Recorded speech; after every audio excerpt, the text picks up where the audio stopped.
Bonsoir, bonsoir, bonjour. C'est Congo News 24. Bande Konanga, comme toujours avant de commencer notre émission, nous disons merci à Dieu.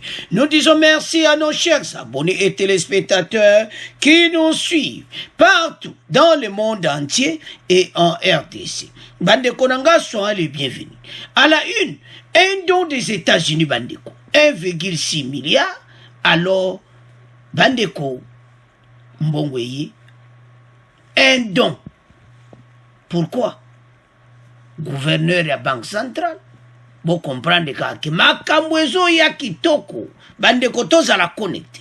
Quand on a même point, on va parler encore. Il y a Mosengo, inhumé à Notre-Dame de Kinshasa. Alors, tous à la connecter. Tout développons ensemble. Deuxième point, chers téléspectateurs. Boyoka secret bimi des infiltrés partout na katia gouvernement. Infiltré bandeko. Yango tina loi tchani yaki bandeko boyoka na débat ba vérité ko bima. Ba vérité bima ota boyoka lui. Bandeko. Dumboka mawatro ba expliquer na ndenge nini makamango bandaka ndeni be infiltré ba kota kina kata gouvernement. Alo bandeko za somo vérité et bimi. Alors, boyoka binomoko débat. Bokoyoka moko na moko. Bokoyoka pe Francis Kalomba Koloba. Alors, toko développons ensemble. Chers téléspectateurs, émission Nabissé Bandi, Boyosa Bandi Kobaza la connecté. On va commencer dans première partie à premier point. Après, il y a un premier point, il y a deuxième partie. Alors, sur Mosengo inhumé à Notre-Dame, et après, dans le premier point, on va parler, il y a un don des États-Unis. Mais parlez d'abord de Mosengo inhumé à Notre-Dame de Kinshasa. Le cardinal Mosengo a été inhumé ce mercredi en présence du président de la République Félix Tshisekedi et Denis Sassou Nguesso. Fatia a décoré qui est déjà, c'était hier, a décoré qui est besoin de photo. Et le messe salamaki bande konde ozomona bato ba vandi tina libanda ya Notre-Dame pona Mosengo. Mosengo nous a quittés. Alors famille biologique na ye nos condoléances les plus attristées. Biso nyonso toujours l'ensemble na liwana ye parce que il a contribué au pays. Alors bande konangai messe le ka kitoko en présence il y a son excellence Félix Tshisekedi et Denis Sassou Nguesso.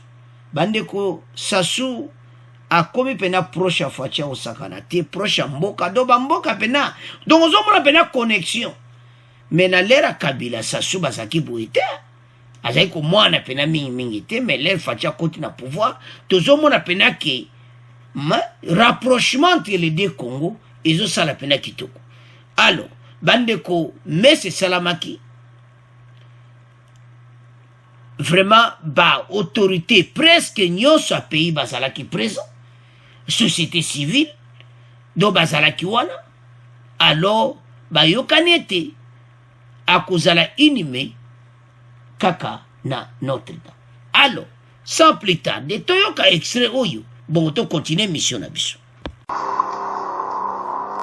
Comme je le disais tout à l'heure dans les titres, le cardinal Laurent Mosengo, archevêque émérite de Kinshasa, sera inhumé ce mercredi 21 juillet en la cathédrale Notre-Dame du Congo. Cette inhumation est précédée d'une messe présidée par le cardinal Zapalanga, archevêque de Bangui, en République centrafricaine, en présence des présidents Félix Antoine Tshisekedi et de son homologue Denis Sassou Nguesso de la République du Congo. Et nous recevons dans ce studio Alain Irung qui couvre cette actualité ensemble avec Paul Matendo qui est sur place à la cathédrale Notre-Dame du Congo. Bonjour Alain. Bonjour Pierrot et bonjour à tous nos auditeurs. Effectivement, les deux chefs d'État, Félix Antoine Tshisekedi et Denis Sassou Nguesso, sont arrivés à 11h23 heure de Kinshasa à la cathédrale Notre-Dame du Congo. Ils ont été reçus par les célébrants et concélébrants de cette messe. Et à 11h30 de Kinshasa toujours, la messe a commencé, Pierrot.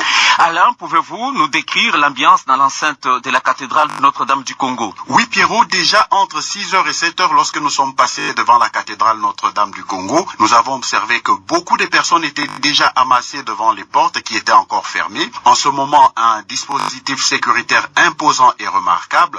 L'enceinte de la cathédrale est pleine de monde, sans parler de l'intérieur où la messe est en train de se dire. On peut aussi remarquer que beaucoup de banderoles et des affiches sont collées au mur de la cathédrale en hommage au cardinal Laurent Mosengo. Enfin, Pierrot, plusieurs personnalités, tant des institutions que de la société civile, sont présentes à cette messe. Merci beaucoup Alain Irong. Nous terminons en rappelant que le cardinal Laurent Mosengo sera inhumé dans la cathédrale Notre-Dame du Congo. Alors, bande konanga tolandi biso nyonso wana te bato bazaki plein. Nde tozomona bavandi ba musuli banda. Alors, son excellence le président de la République, na Denis Sassou Nguesso, bakomaki depuis 11h pour participer à la messe wana. Après messe, à cause de la ennemi. Alors, Mosengo a beaucoup contribué, surtout, politiciens, hommes politiques, nyonso, bateau nyonso baza présent, société civile, tout le monde, yebi comment y a contribué, surtout, na période de transition, oyozo sengaki, Kabila a posé candidature, en tout cas, ça là qui travaille na ye. Il a beaucoup travaillé pour l'intérêt à pays. To perdre, Yazaki vraiment arbitre. Malgré, baza bango yon so catholique, baza toujours na position na bango. Mais, et l'autre zo senga, ki yaki, to tikali na ambongo, aluka, azala, na parti priti. Ke candidat nango, buena non, ambongo aluka ke, bazala na katikati, masolo le bao solo la mpona intérêt à pays baloba pona mboka parce que to landaki Kabuya alobi ke jamais ambongo atikolo makamba bien te pona fachi donc ezaki to côté alors bango baza batoyo ba chef de l'église oyo baza ko kamba l'église il faut baluka bazalaka un peu juste au lieu bazalaka côté moko.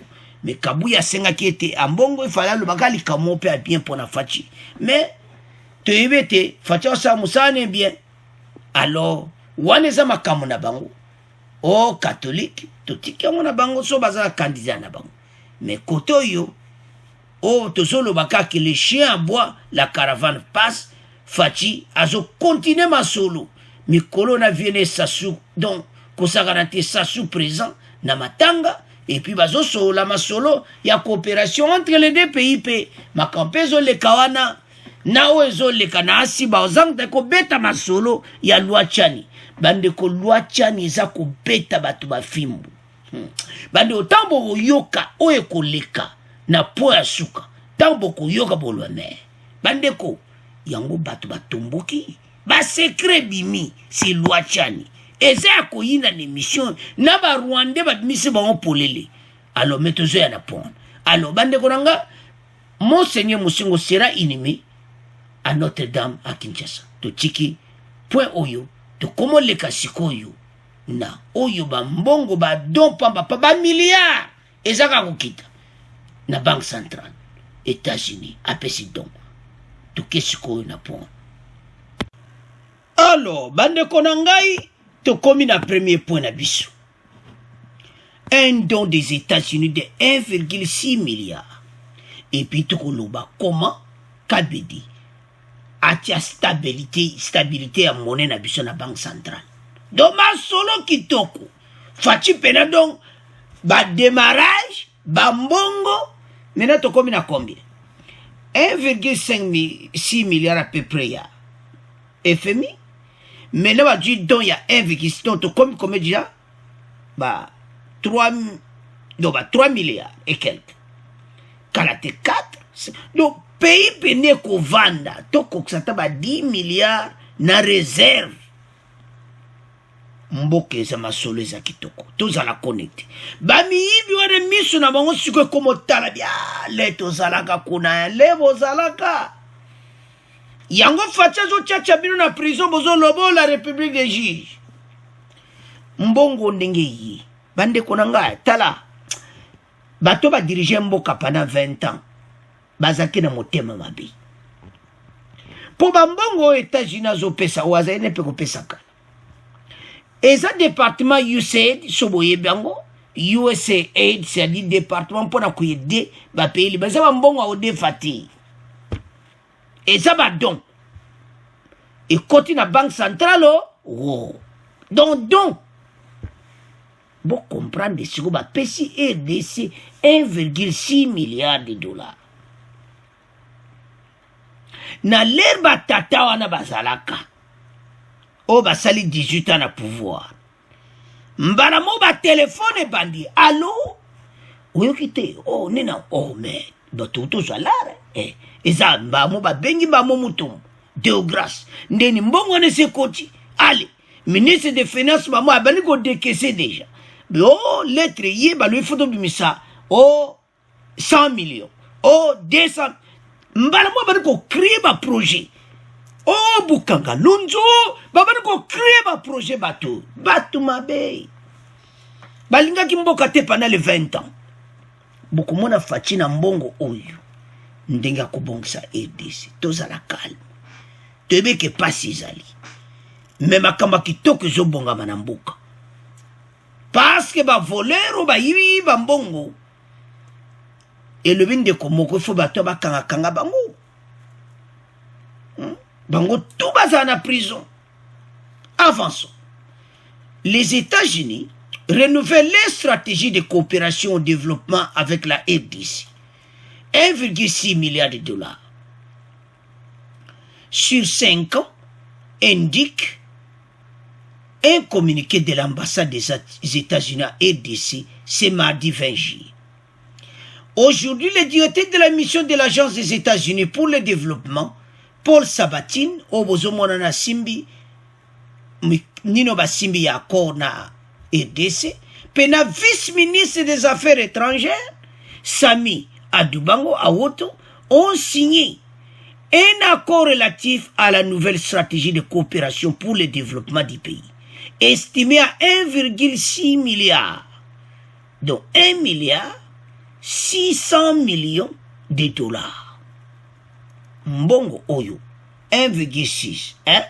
Les bosses de Djogina FMI, 1,54. Donc, 3 000 et quelques déjà. 3 milliards de la Banque centrale. Vous comprenez ce que ma solé Zakitoko. Boya Kotoyo, ba Congolais, to fungola miso. To tika ba faux discours mboki kobonga. Pour avec Fachi dozana confiance, ba miyibi ba koyi bate. À la signature de cet accord, la RDC a été représentée par le vice-ministre des Affaires étrangères, Nebozomona, et les USA par le directeur de la mission des agences des États-Unis. Donc, ba signé ba Yokani, Masoulé Salami. Alors, pourquoi Bambongo Mouye, tango ba nommé la gouverneure Malango Kabedi? Pourquoi les Américains balinga qui coupent sa mbongo ote, l'air moutombo azala ekunu? Pourquoi FMI a boye coupé sa mbongo, l'air moutombo azala kikunu? Point d'interrogation. C'est là où le problème est allé. Bandeko, et ça, makamoko donc, na évité. Tofungola miso ezambo kanabiso. Parce que mboka e vivre na ba dega ya kuyiba mbongo. Tangu kaka ba longoli ka mutombo na banque centrale, mama oya koti, mbala mo FMI 1,6 milliard. Mbala mo ko États-Unis yangoyo 1,6 milliard. Nano esiliti. Tozozela. Bande bo komana papier, boko yoka ne ba milliard e kokita. Ba don ya ko defati. Ndenge bomoni États-Unis. Oya FMI ezaki ba defaki. Mais oyo ba kabeli RDC mbo. Alors, mboke zoke na direction kitoko. Ba Congolais to fungola miso. Parce que Mutombo da ozakina gouverneur à banque centrale bazai ko traité bazo coopérer na bato basali 18 ans na pouvoir. Alors et mwana ke soki bapesa ki mbongo le azalaki na gouverneur et mwana na ke bayaya balinga baya kobenda bango babeta ngo lokwa atonga bazo tobola banque d'Isaïe tonga bazo benda banque d'Isaïe bala oyo nalandaka bata PPRD bazo la banque est en train de saigner il n'y a rien là-bas mbongo ngo uti wa ba osala recensement toyoka kibino c'est-à-dire batio na bino bakangi kangi yango Nicolas Kazadi yiwana bano Nicolas Kazadi tanga koti a installé makambo nyonso clair makama kuyibe zalati bande koto keba na batu oyo fatia obongisa mboka na biso alors to sepela parce que bato yo batiaki banque par terre fatia sali toi du choix kitoko wa gouverneur à banque malangu kabedi mbala mo banque bambo konko ya stabilité et puis qui sasa biloko bando kita peut-être bozo kate $10 na ba carton o ezalaki ba 35-32 dollars et comme il a $10. Mais peuple, faut à la clé, peuple n'a pas misère. Mais total, en dengue, so kendi. Mais tout ça, espoir avec Bambongo Zoya, fatia au bon sambo kanabiso. Alors, bandeko, to komo tika, premier point yo, to komo kena deuxième point. Alors, bandeko nanga to komi na débat. Bandeko za so mon émission oyo. Tokoyoka oyo ba Congolais bazoluba. Bandeko peuple penda azobeta sete nango. Eza no makama tabuku de ate do bazoloba penda clair sur la situation. Bandeko débat o toko introduire bino. Toyoka loi wana d'abord ba poste nini bakangi. Tomeko tia bino wana met boko yoka bino moko introduction avant débat ndenge nini ba poste eza verrouillé. Que pensez-vous du verrouillage des postes d'irréguliers?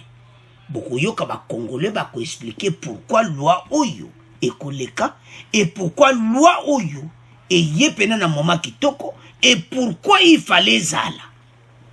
Donc les Congolais ont posé tout dans des mots la émission bandeko. Bon partager yango pour les assommes. La proposition de loi visant à verrouiller l'accès à la fonction du président de la République et les autres fonctions régaliennes de l'État qui doivent être réservées uniquement aux Congolais nés de père et de mère a été déposée à l'Assemblée nationale la semaine dernière au Elega Kiokuna par le député national Tchingpoulou. Donc, c'est va déposer qui et tout ça, mena débat. Bandeko, oba lubakesi yindi. Bokoyoka honorable Francis Kalombo Akoloba, le président de la RDC, président du Sénat, président de l'Assemblée nationale, premier ministre, président de la Cour constitutionnelle, DGM, les généraux et officiers de FARDC. Bandeko na côté ba juge ba tribunal bandeko makamebele bokoyoka mwato tia nyonso ezati basengi ete baposte wana nyonso ezala bloqué na Congolais de père et de mère baexplike yango bandeko boyebe wuti koleka siko so bomoni loi bimi boyitala makamba Jacques Ndala. Jacques Ndala tiemo boulou likolo ya loi oyo. Vraiment bak okepe na prison likolo kaka ya ba loi oyo tiani. Donc Ndala nde aza na zo regretter.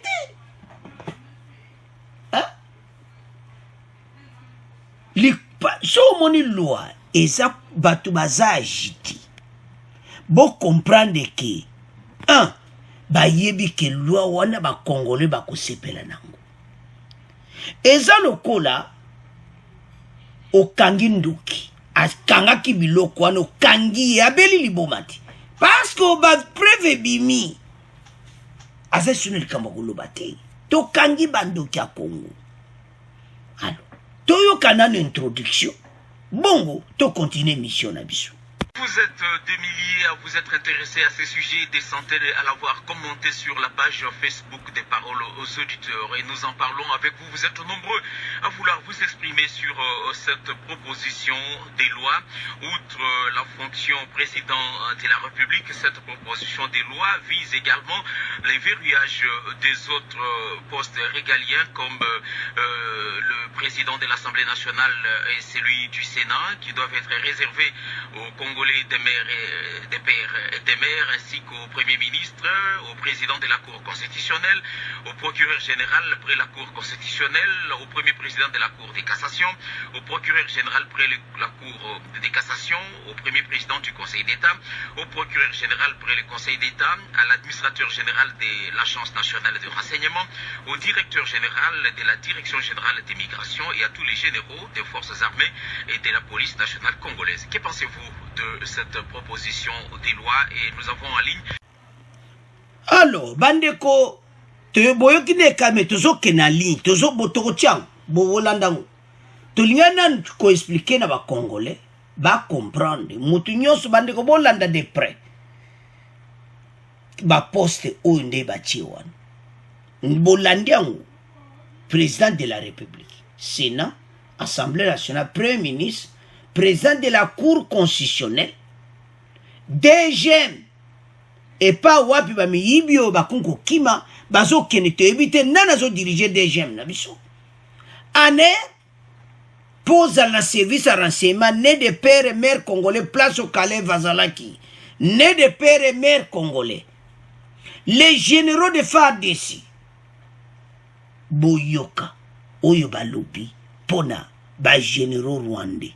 Boyoka, Oyo Balobi, infiltration rwandais. Bande ko ba secret bimi. Et ça, c'est mon émission, Oyo. Donc, débat loi tchane bimi si ba vérité. Infiltration yaba rwandais na kati ya mboka. Ba décret na ndeni a fedel a bebisi mboka, nde mboka bebaki. Yango, loi oyo eza nécessaire. Donc, batali comment, ndeni afte el ba kotaki, nande ba memelaki biso bato. Ba me ako expliquer pa ba congolais, po ba congolais muso baso monaka ko voilà, ba exclure bato yo ba botama de père et de mère ti, wane komi discrimination bandeko. Boko yoka honorable Francis Kalumbo, mais tozo ye to yoke na suka. Bandeko za so mon émission.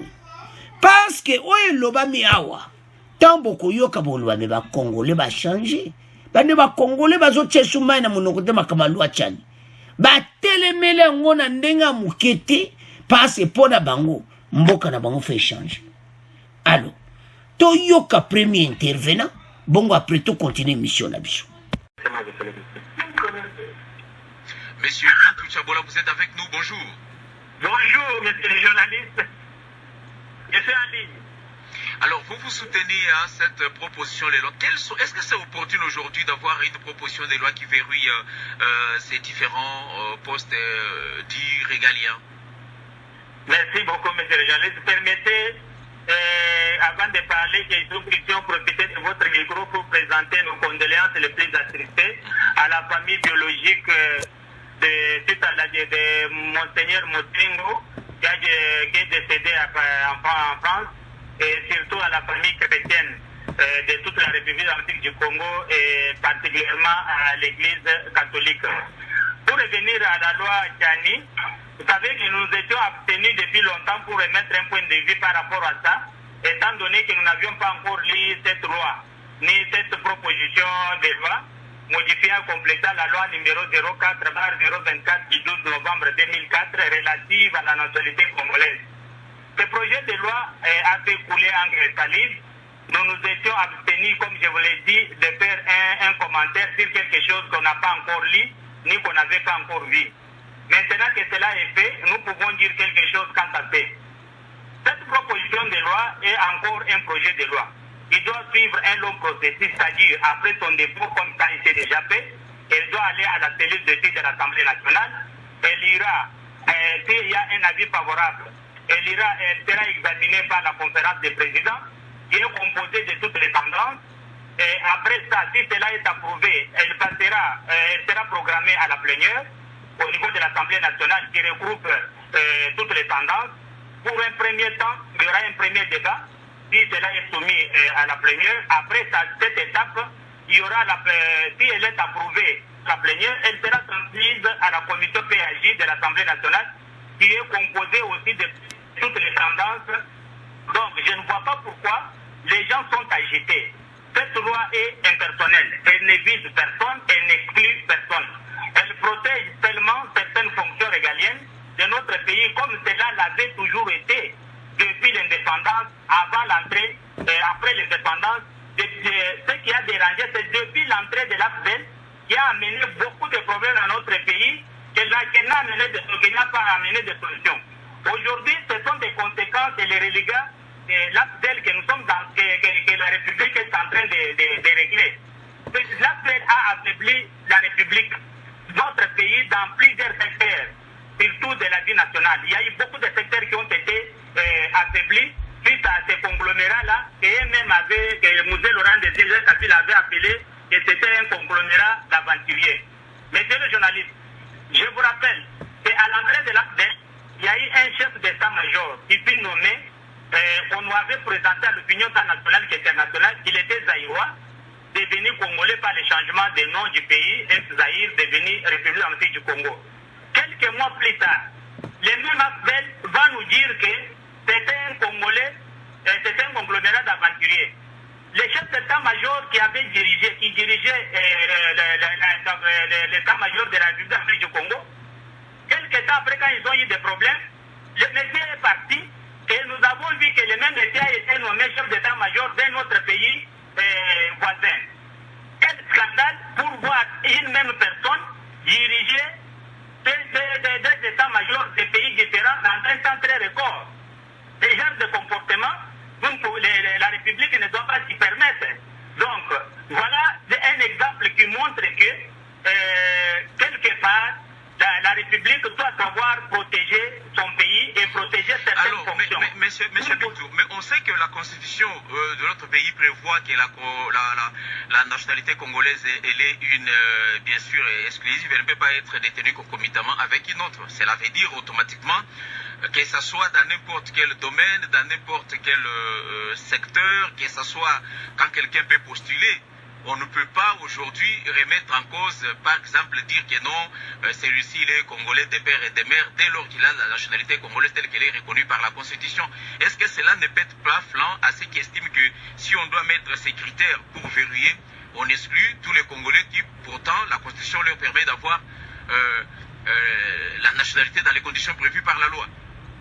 Monsieur le journaliste, vous savez dans quelles conditions notre Constitution a été élaborée? Comment cela est en train d'évoluer. Et il y a un certain moment où les gens doivent se regarder en face et se dire des vérités pour voir comment la République est en train d'évoluer par rapport à telle ou telle autre matière. Il n'y a pas de matière tabou pour que les gens soient agités.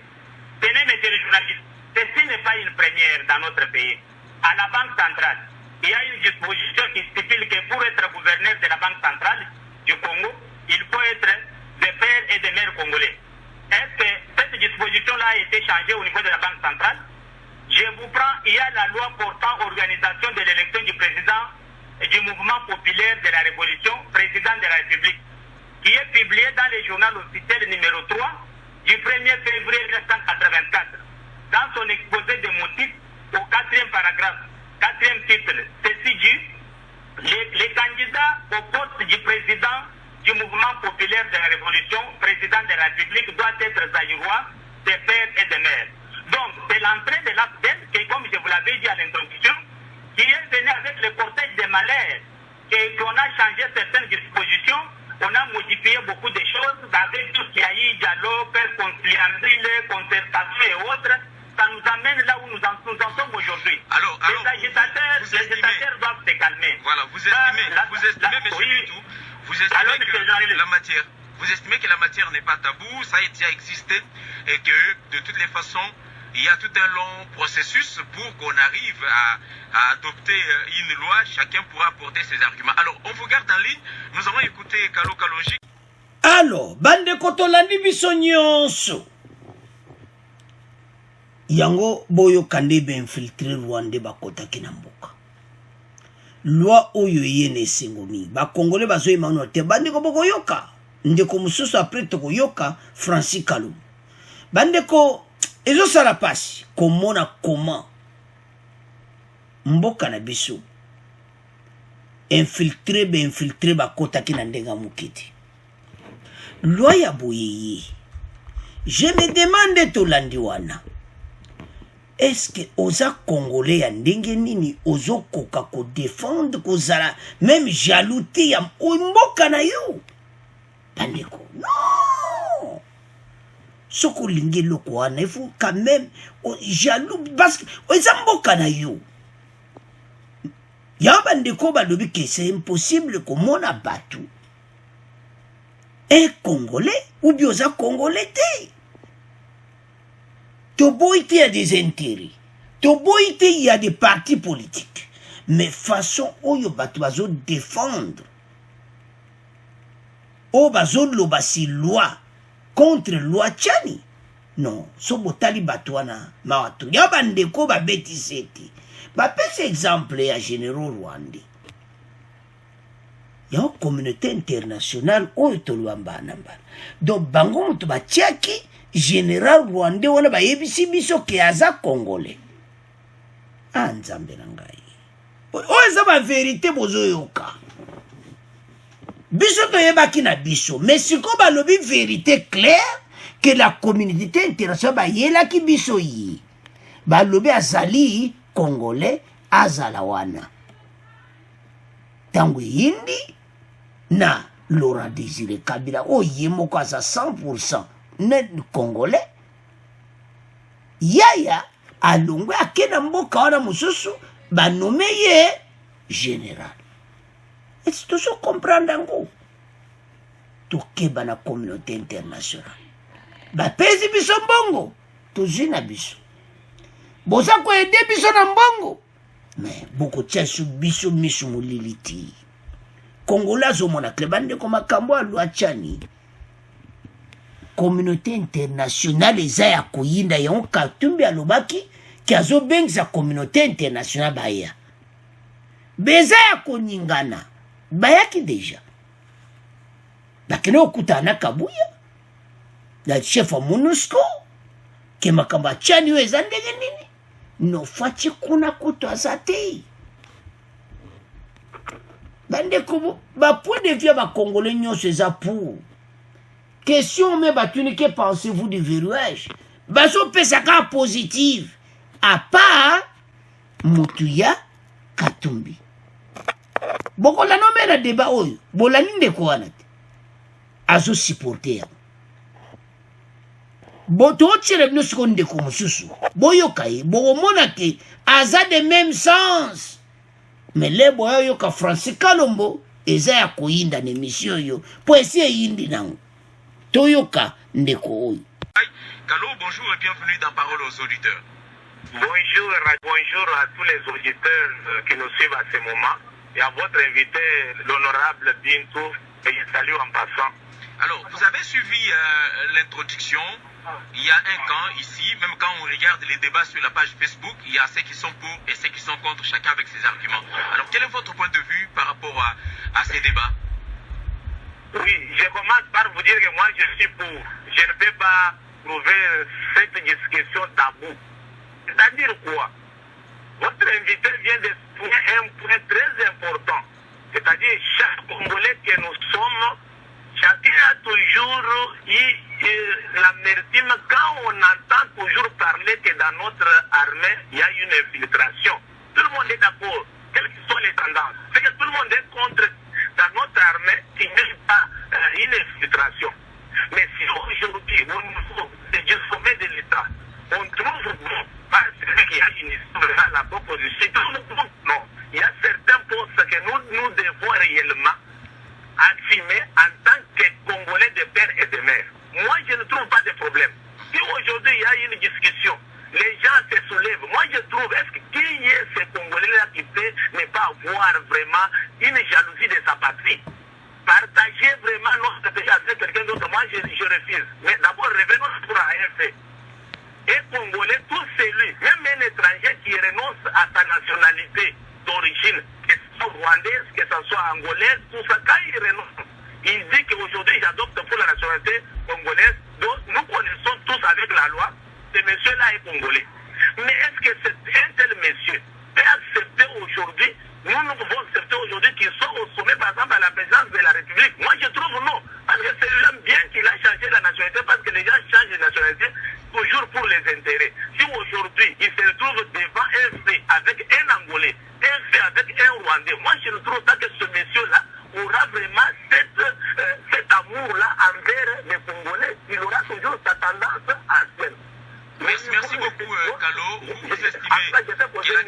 Vous estimez que la question n'est pas tabou, il faut en débattre, mais d'un côté, vous estimez qu'il faut protéger certains postes régaliens et ne pas donner à tout celui qui a acquis la nationalité congolaise. Merci de nous avoir appelé de Mbujimayi. Alors, ndeko wana ya Mbujimayi tolandi biso nyonso bandeko ba Congolais totelema. Il est temps ete mboka na biso tozala sima na yango. Bandeko toye na émission oyo pasi toyoki débat otobite foto mema ba Congolais oyo bayoka ki yango na radio na biso balanda. Congolais telema place ozali. Eza nongo lisuta boyoki bandeko wana. Boyoki honorable ande explikaki. Toyoki ndeko wana Congolais na expliquer donc c'est des Congolais nyonso avine zaka moko. Na ba député baza favorable. Ba expliquer le kanebe étape ebele. Pourquoi bato baza ko agiter? Jusqu'à ce que Ndala a côté prison, c'est parce que donc azomona kaka ba cop na biso kufia. Donc Ndala moni pena ke ba cop na ye kufi. Oh, si Katumbi abimi président de la bozo mona te keka zo mutaka côté na bango. Mais tozo ya toyo ka Francis Kalombo. Aloba na ye a expliqué ne très bien. En tout cas, hier, azolo bangona calme nyonso. Yazolo bate kaza agiti. Neba musuba zolo. Togoyoka Francis Kalombo. Mais l'autre ntoloba ande kwa utukoloba. Alors pourquoi agitation andingwana? Bandeko. Oye lega kina Ndala a combien pas juge batuniye?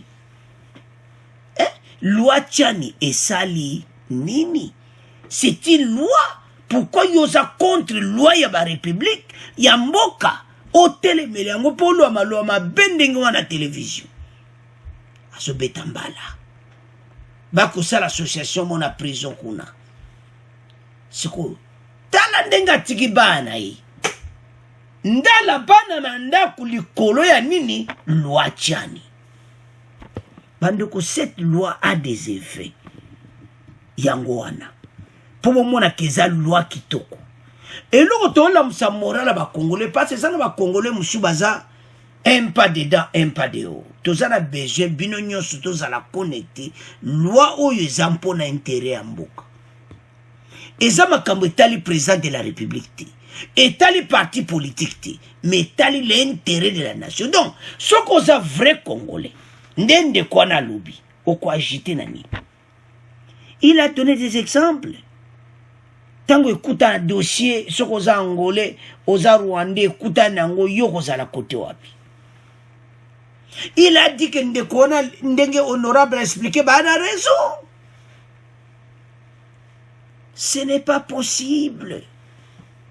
Bandeko ezo sala pasi pe mawa. Comme on était mboka na biso, il y avait trop des infiltrés. Trop des infiltrés na kati ya mboka. Et comme étant biso nyoso telema. C'est notre beau pays. Pourquoi to tika ba paya? Banyata biso tina niveau ndenge wana. Bajwa ba poso tali anzambe. Nazo kansaka récemment gouvernement ya FCC cash. Otali Fachine Longozo kelena oyokana mawa. Baye Badji ba poste régalien pour ba continuer copier ba ressources en mboka. Tout ça qu'on imagine. Et ce bateau en bazana poste en mboka. Matata mpoyo yewana zonko samba. Mais soko yoki oyezo bima. Bandeko tozala be mission tozoya nango makambo eza ebele me tokozwa tant koexplike yango bien so oyoki ezobima bandeko lwa tiani oyo ebandi koswa ezoswa bato alors toluyoki ndeko wana aliboza koagite pourquoi alors tokomoleka sikoyo na Francis Kalombo yende mutasuksi masulu bon to continue mission na biso. Bon, en ligne l'honorable Francis Kalombo, bonjour. Bonjour. Et vous êtes porte-parole du parti politique Ensemble pour la République. Vous avez suivi ces débats comme nous les suivons tous. Alors, est-ce que d'abord c'est opportun aujourd'hui d'avoir une proposition de loi qui verrouille l'accès à certains postes de responsabilité dans notre pays? Parlons d'abord de l'opportunité. C'est inopportun tout simplement parce que dans l'Union sacrée, nous avions un programme que nous avons discuté ensemble, que nous avons proposé et nous avons des réformes que nous avons décidé de faire passer, entre autres cette histoire de double nationalité que voulu par le président de la République, que nous avons appuyé, adopté. Maintenant, cette histoire n'avait pas été discutée et il n'y a pas cette opportunité et on n'a même pas besoin de ça aujourd'hui pour ne pas amener des troubles ou des désordres en République démocratique du Congo. Donc l'opportunité n'y est pas. Nous avons beaucoup de problèmes à régler, nous avons beaucoup de lois à mettre en place plutôt que cette loi discriminatoire que nous condamnons et que nous pensons qu'au jour d'aujourd'hui, cela ne peut pas arriver. Mais tout à l'heure, je viens d'entendre des choses que je ne peux pas laisser passer. Il vaut mieux aider nos compatriotes à comprendre certaines choses. Le dernier intervenant de Boujima, il vient de parler que ceux qui ont acquis la nationalité congolaise ne peuvent pas devenir des présidents de la République. Il a totalement raison. La Constitution l'a déjà verrouillé. Parce que pour être candidat ou être président de la République, il faut être congolais d'origine.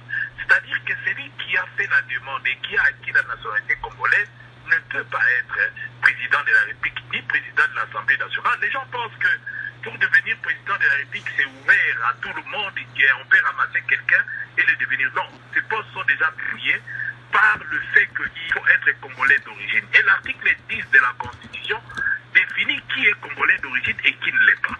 Alors, le premier auditeur a parlé tout à l'heure de James Kabarebe, qui était chef d'état-major, mais il faut qu'on le situe.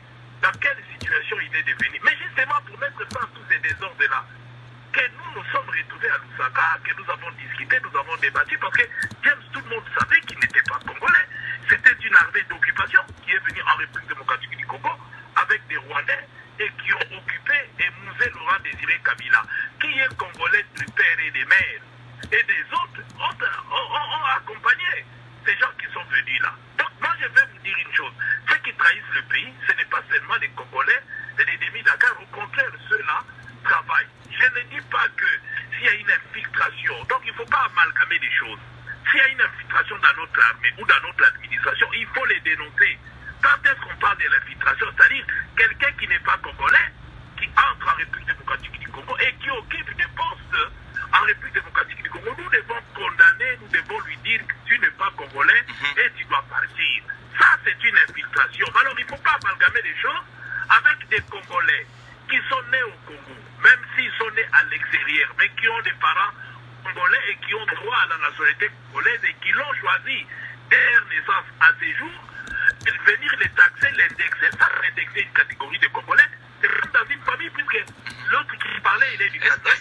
Lorsqu'un père, je cite, lorsqu'un père au Kasaï a plusieurs femmes et il a plusieurs enfants, vous voulez me dire que ces enfants-là ne peuvent pas hériter de leur papa parce qu'ils ont de l'autre mère. Ils ont d'une autre mère. C'est ça le vrai problème aussi. Alors, on peut avoir un parent, on peut avoir un enfant dont la maman est de l'Équateur, le papa du Kasaï, et dans la même famille, on trouve que le papa a eu aussi des enfants avec une autre femme de Kivu, mais ce sont les enfants toujours de ces papas-là. Mais est-ce que le débat, est-ce que quand on débattait au niveau du Parlement des transitions la question de la nationalité, en écoutant aussi certains juristes sur ces termes nationalité d'origine, est-ce qu'on n'avait pas déjà eu des problèmes déjà dans le débat qui était fait au niveau du Parlement des transitions sur ces termes nationalité d'origine? Ben, écoutez, moi j'ai eu la chance de participer à toutes ces rencontres pour ramener la paix en République. On vient d'où? On vient même du fait de ce que l'on a dénoncé ici avec James Kabarebe comme chef d'état-major. On vient du fait que les occupants ont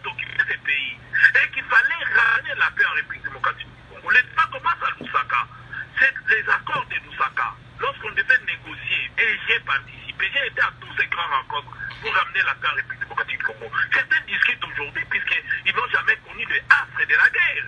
La guerre a eu lieu, les gens sont morts, les Congolais ont payé de leur vie pour qu'on en arrive là. Alors, on a eu des accords, on a débattu, on a réfléchi, on a dit qu'est-ce que nous devons faire. Lorsqu'on vient nous opposer aujourd'hui, le truc du MPR, que l'IDPS a décrié, que nous tous nous avons décrié en son temps le MPR.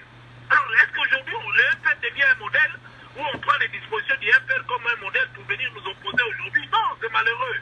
Nous devons évoluer. Le Congo vient d'où? Le Congo a une histoire. Il y a eu la guerre, il y a eu tout ça pour mettre fin à ça. Il fallait négocier, il fallait discuter et débattre. Et nous avons trouvé des compromis. Et en trouvant des compromis, ce que nous n'avons pas trouvé, ce sont des compromissions. On n'a pas compris la nationalité congolaise.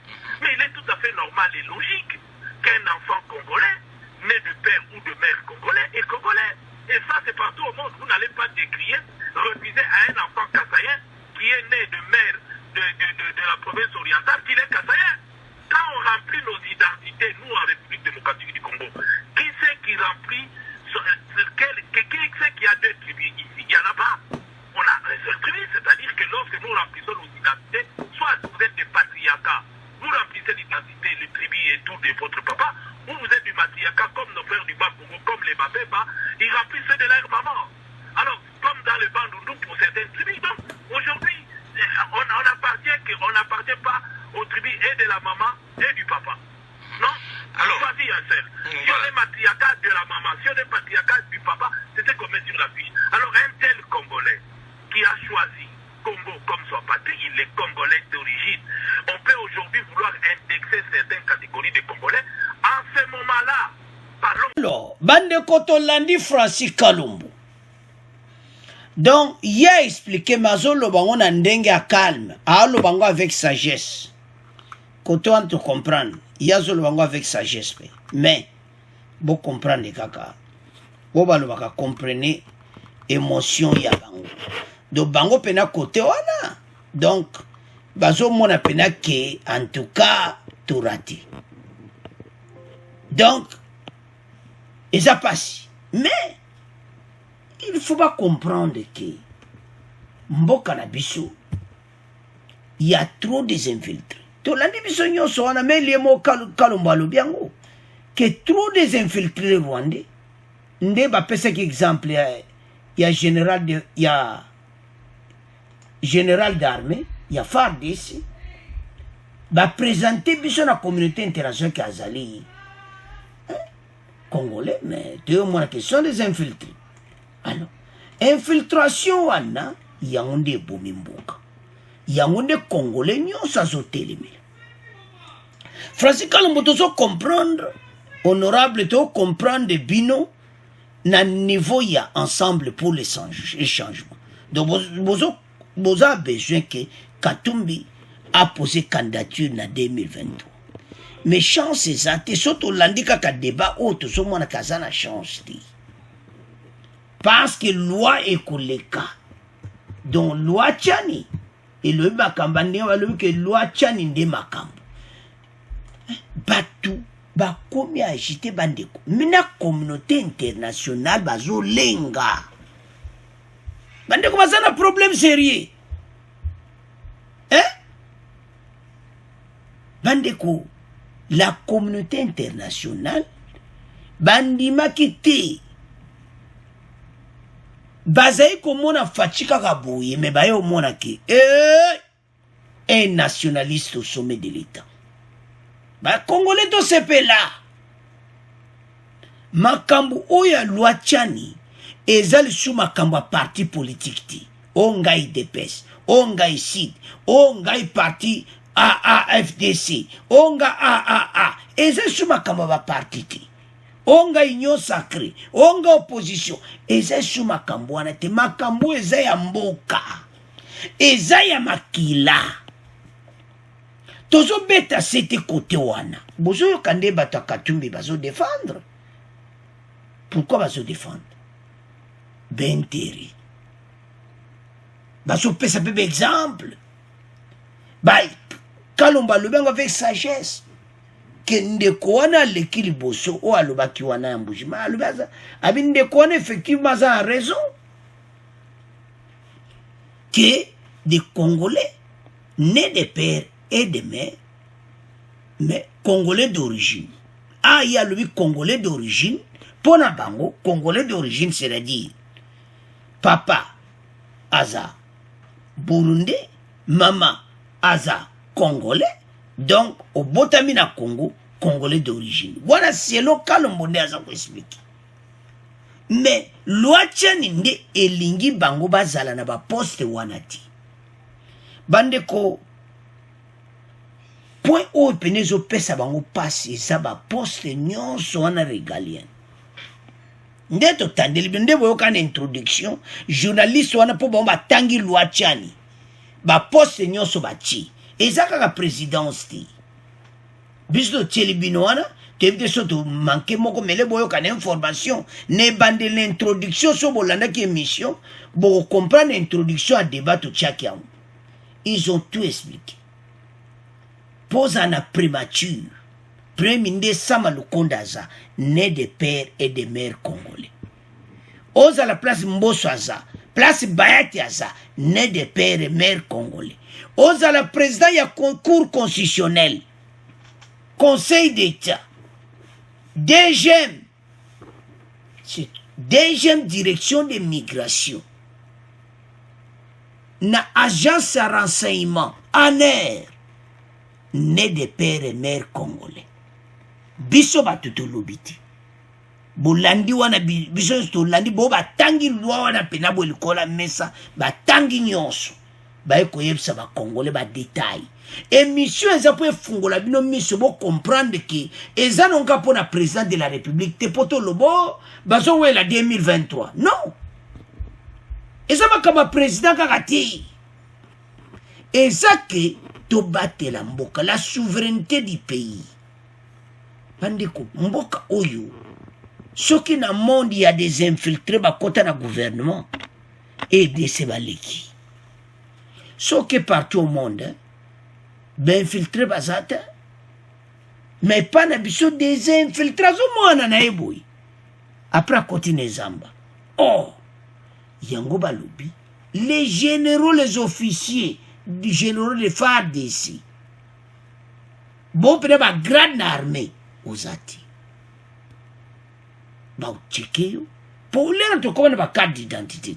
Tant qu'on a bête nos cartes d'identité, nous avons tcheke, on a nous. Et c'est informatisé. Pour erwan dia tout ça, nous. Bah, quand on a machine, et bimi, pam, pam, pam, batala, oh! Non, monsieur. Ce n'est pas possible. Pourquoi?